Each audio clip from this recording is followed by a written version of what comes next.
네, 금가스는 투기적 수요와 인플레이션 우려가 맞물리면서 상승세를 보이고 있습니다. 투자자들의 주의가 필요한 시점입니다. 자, 이와 함께 블루아울 펀드 매각 사태까지 미국 경제에 자세히 분석해 보겠습니다. 유진투자증권 허재환 상무 나왔습니다. 상무님 안녕하세요. 네, 안녕하십니까. 네, 오랜만에 뵙습니다. 이번 주말이 뭔가 쉽게 넘어가질 것 같지는 않은 이벤트들이 하나하나씩 좀 있어가지고 여러 가지로 좀 걱정이 좀 되는 것 같습니다. 일단 간밤 미국 증시부터 리뷰 한번 해보면 좋을 것 같습니다. 어떻게 보셨습니까? 사실 뉴스만 보면 좀 험악했던 것 같긴 합니다. 그렇죠. 예, 이란 뉴스들도 있었고 또 블루 아울 물론 이제 예전부터 조금 이익 수주가 되긴 했는데 이제 환매 중단 작년 11월에 한번 중단을 했었는데 네. 이번엔 이제 완전히 중단한다라고 얘기를 해서 생각보다 사태가 좀 심각하나라는 걱정들을 좀 했었는데 근데 그런 거 치고는 미국 시장이 저는 잘 버텼다라고 생각을 하고 있거든요. 왜냐하면 S&P 500 기준으로 보면은 지금 올해 들어서 워낙 저희 한국 시장이 불장이고 그렇죠. 미국 시장이 좀 재미가 없긴 하지만 미국 S&P 500 기준으로 보면은 그 사상 최고치에서 한 2% 정도밖에는 안 밀려 있습니다. 그냥 좀 이렇게 박스권도 아니고 그냥 쭉 일자 예. 느낌이죠. 그러니까 재미가 없는 거지. 그렇다고 해서 미국 시장이 이런 어떤 그 악재의 어떤 좀 심각성에 비해서는 맞아요. 시장은 그렇게까지 나쁘진 않다라고 좀 보여지고요.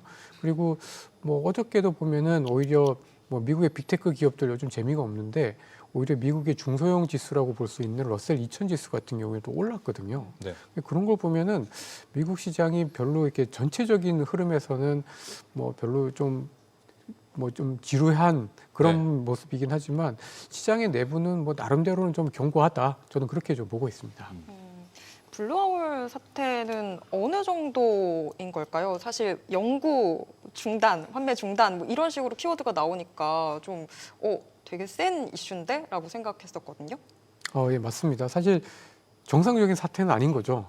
정상적인 사태에서는 이렇게 투자자들이 이제 나 내 돈 돌려줘라고 요청을 하면은 이제 있는 자산들을 좀 매각을 해서 뭐 어느 기간 안에 이제 환매를 해주는 게 이제 정상적인 사태인데 이제 블루아울이라는 사모펀드가 이제 그 자산을 동결을 하고 이제 환매를 중단을 했다라는 거는 그만큼 뭔가 안 좋은 건 맞는 것 같긴 합니다. 근데 사실 이제 이 블루아울이라는 게 사모펀드라는 거 그리고 약간 이 펀드의 어떤 성격을 좀 저희가 면밀히 좀 짚어볼 필요는 있는 것 같아요. 네.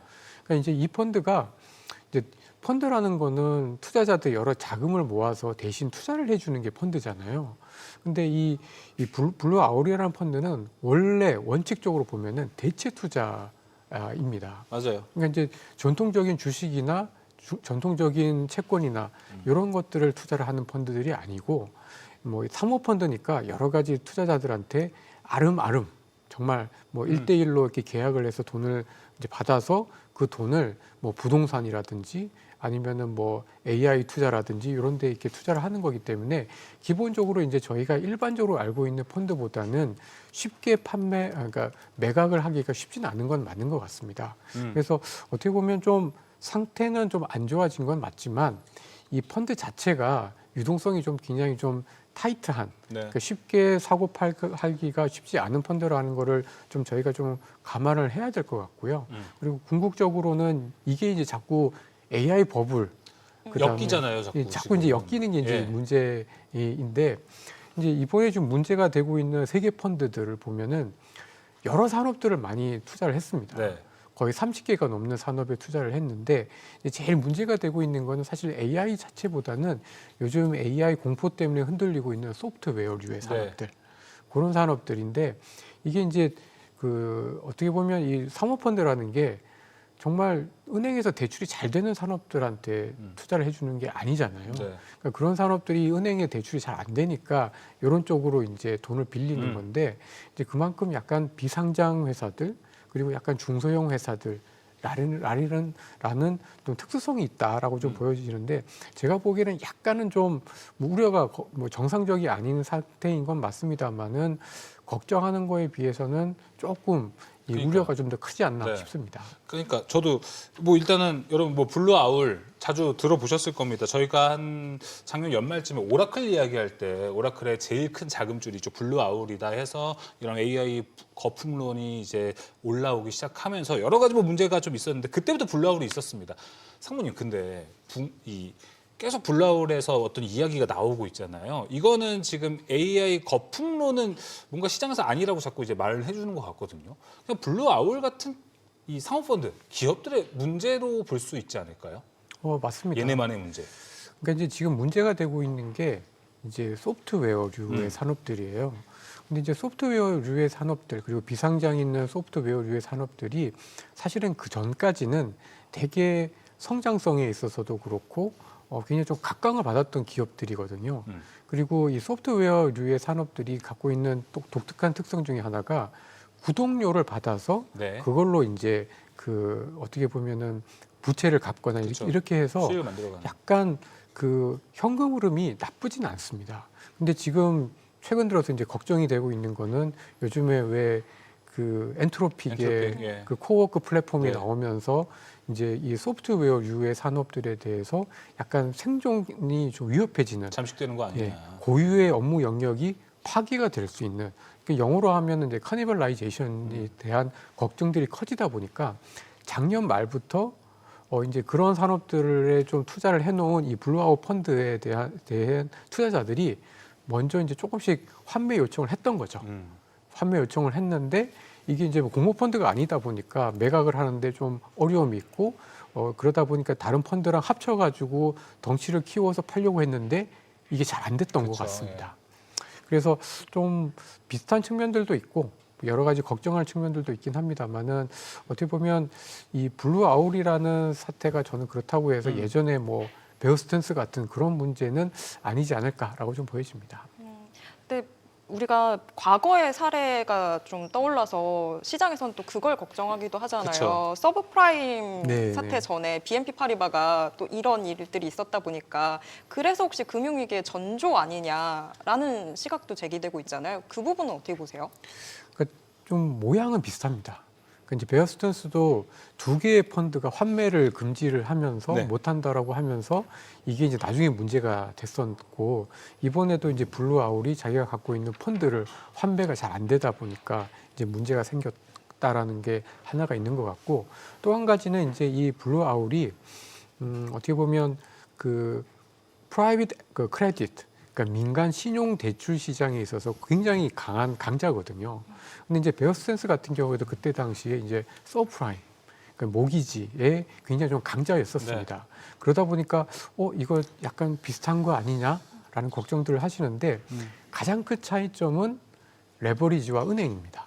네. 그러니까 뭐냐면 베어스탠스 같은 경우에는 어쨌든 그 서프라임 그러니까 약간 신용 등급이 굉장히 낮은 그 모기지 채권을 바탕으로 한 상품을 가지고 있었고 이거를 베어스탠스가 판매한 이 펀드를 글로벌 은행들이 다 가지고 있었거든요.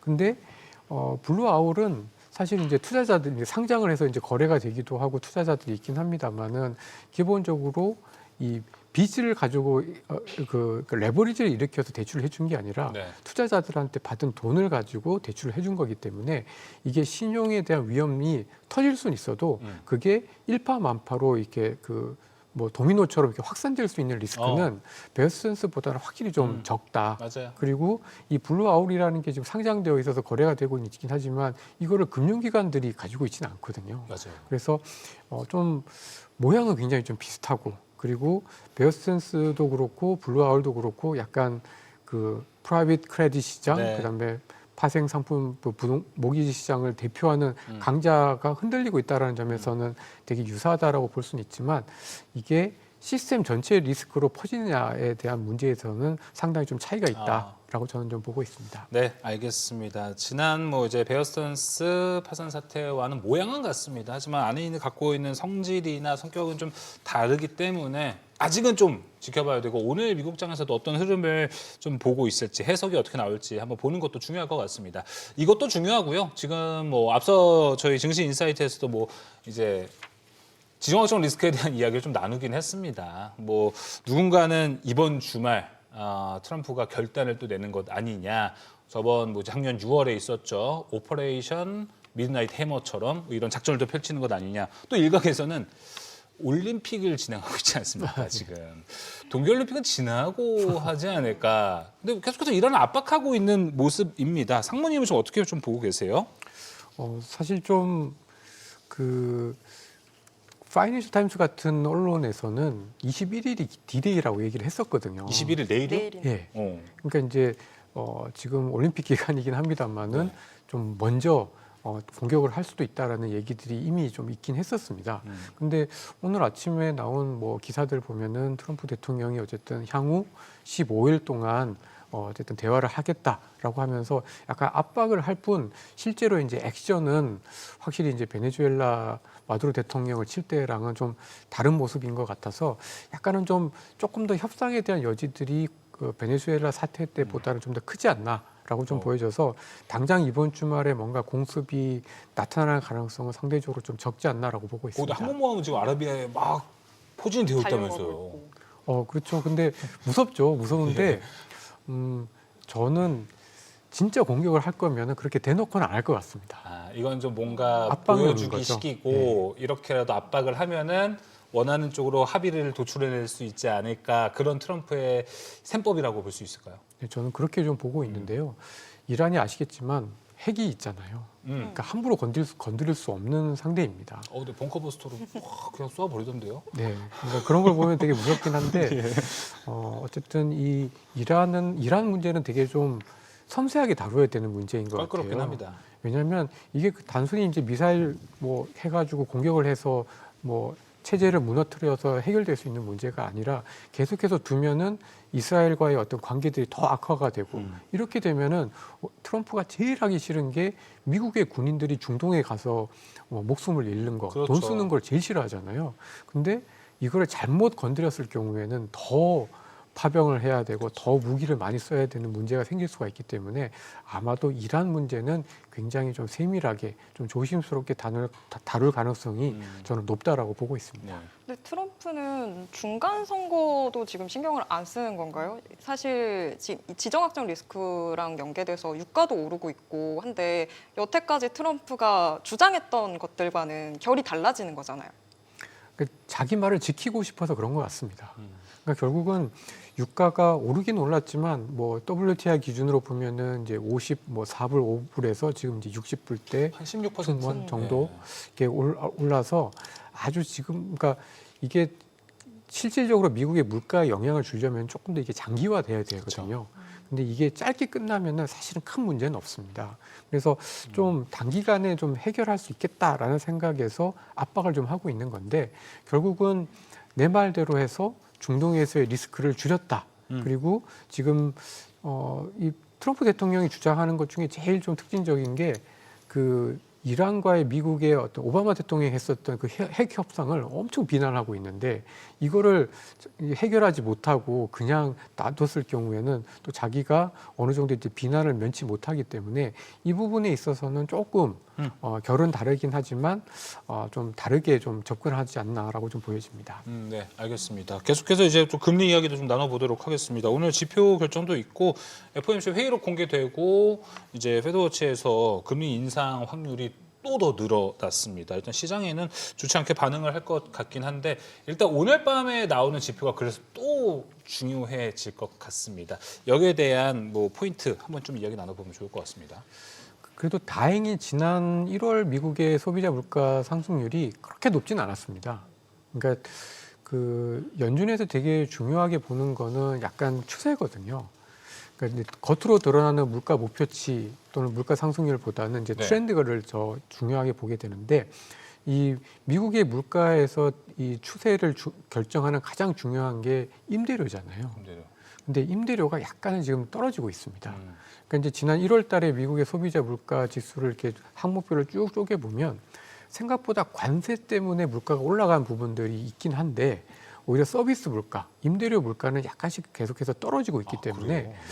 저는 뭐 이 FOMC 회의록에서는 당연히 이제 고용 시장이 생각보다 안 나쁘고 대신에 또 물가는 계속해서 이제 목표치를 상회하고 있다 보니까 뭐 이게 좀 원래 이제 그 좀 소위 말해서 의견이 엇갈리고 있는 건 알고는 있었는데 생각보다 금리 인상을 얘기하는 세력들도 있다 보니 되게 좀 위축이 됐었지만 전반적으로 지금 미국의 물가는 어쨌든 시간이 가면 갈수록 조금 더 떨어질 가능성이 좀 있어서 약간 뭐 이번에 나오는 지표들도 아마 트렌드, 추세를 보면서 연준이 볼 거기 때문에 아주 결정적인 영향을 미치지는 않을 걸로 보고 있습니다. 예. 그러면 PC는 그렇고 PMI 쪽은 저희가 어떤 쪽을 포인트로 좀 잡아봐야 될까요? PMI가 사실은 이제 미국의 어떤 제조업의 활력을 보여주는 그러니까요. 가장 잘 보여주는 지표인데 최근 들어서 보면은 어떤 거는 나쁘게 나오고 어떤 건 좋게 나오고 해서 되게 엇갈리고 있습니다. ISM도 좋게 나왔었잖아요. 예. 네. 그러니까 이제 미국도 보면은 좀 양극화가 심해서 어떤 산업, 어떤 지역에 따라서 편차가 되게 심한 걸로 좀 보여지는데 네. 최근에 나온, 그러니까 특히 2월 들어서 발표되는 미국의 제조업, 특히 지역별 연준에서 발표하고 있는 제조업 지수들을 보면은 생각보다 나쁘지가 않습니다. 그래서 이런 걸 보면은 미국의 경제는 그렇게 나쁘진 않다라고 좀 볼 수 있을 것 같아서 뭐 지금 어떻게 보면 이 금리 결정에 있어서는 역시 이제 물가나 고용이 중요하지만 그렇죠. 전반적인 경기 흐름은 크게 나쁘지가 않아서 약간 연준은 뭐 적어도 다음 차기 연준 의장이 의장 자리에 오를 때까지는 거의 뭐 동결 우위의 흐름을 볼 가능성이 굉장히 좀 높아졌다 네. 이렇게 좀 보고 있습니다. 알겠습니다. 오늘 밤에 이제 나오는 지표들 확인해 봐야 되고 제가 매번 계속 말씀드리지만 이번 주말이 뭔가 빅 이벤트가 많습니다. 미국과 이란 전면전이 어떻게 될지도 중요하고 대미 투자도 어떻게 될지. 그리고 아까 속보성으로 뉴스가 나왔어요. 미국 대법원이 네. 이거 헤드라인도 웃겨요. 이르면 20일 밤 12시 관세 판결. 이르면 이게 가정법을 깔아둔 것 자체가 또 양치기 소년처럼 뭐 관세 판결 한다고 해놓고 또 안 나오는 거 아니야? 이런 심리가 좀 깔려 있는 것 같습니다. 아, 네 그렇습니다. 예. 이게 원래 1월 달에 나왔어야 되는데 아직도 지금 아마 내부적으로는 결정을 했을 텐데 이거를 이제 차마 공개하지 못하는 게 아닌가라는 생각이 좀 들기도 공개를 하지 하고 못하는 거다. 또 그만큼 정치적인 파장이 워낙 클 거기 때문에 네. 아마도 쉽게 결론을 내리지 못하거나 아니면 결론은 있지만 오픈하지를 못하고 있는 게 아닌가 싶은데요. 근데 이거를 또 너무 오래 끌면은 또 안 되기 때문에 맞아요. 아마도 조만간 아마 1분기 그러니까 2월에서 3월 넘어가기 전까지는 아마 결판이 나오지 않을까라고 저는 개인적으로 보고 있습니다. 여러분 이르면 오늘 밤 12시라고 합니다. 이르면 한번 또 확인을 해봐야겠죠. 네, 오늘 투자 노하우는 여기서 마무리해보도록 하겠습니다. 허재원 상무 함께했습니다. 오늘 말씀 고맙습니다.